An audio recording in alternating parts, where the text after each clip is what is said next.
রোববার সনাতন ধর্মাবলম্বীদের অন্যতম ধর্মীয় উৎসব সরস্বতী পূজা। এ উপলক্ষে চলছে মণ্ডপ তৈরির সর্বশেষ প্রস্তুতি। এ নিয়ে আলোচনাতে বগুড়া থেকে সরাসরি যুক্ত হচ্ছেন সহকর্মী সঞ্জু রায়। সঞ্জু, মণ্ডপ কিভাবে সাজানো হচ্ছে, শেষ মুহূর্তে প্রস্তুতি কেমন দেখতে পাচ্ছেন?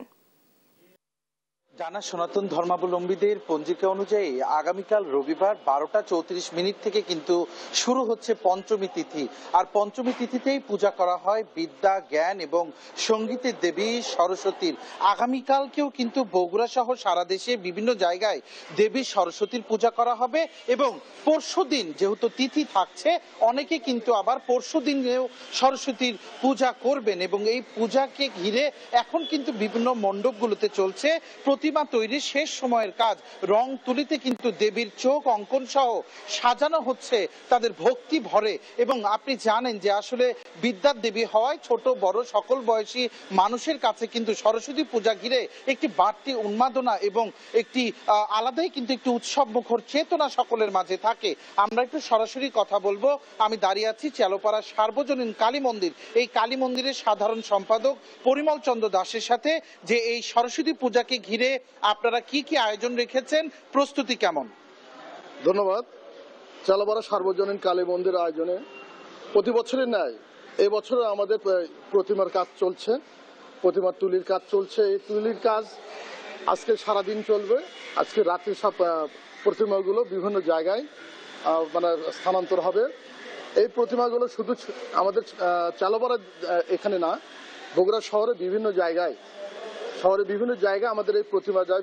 শিক্ষা প্রতিষ্ঠান থেকে শুরু করে বিভিন্ন জায়গাতে আমাদের এই প্রতিমাগুলো এখান থেকেই যায়। তো আজকে আমাদের এই যেহেতু পূজা সরস্বতী পূজা, দুর্গা দেবী, আমাদের এই দুর্গা দেবী আমাদের সকল বয়সেরই ছেলেমেয়েরা এই পূজাটা করে থাকে।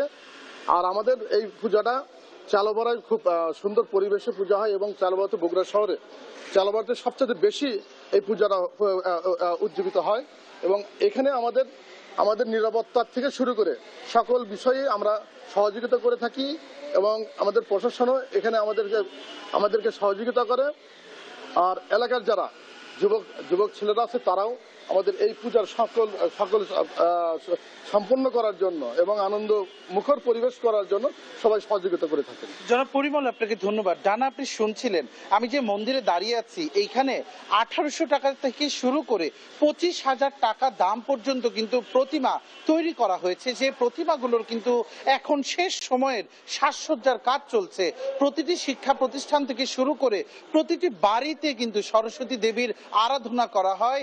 বিদ্যা, জ্ঞান এবং সঙ্গীত কলার যে জ্ঞান রয়েছে তা লাভের প্রত্যাশায় ডানা বগুড়া শহরের চালোপাড়া থেকে দেবী সরস্বতীর পূজার ঠিক একদিন আগে সার্বিক প্রস্তুতি নিয়ে আমার কাছে এটি ছিল সর্বশেষ।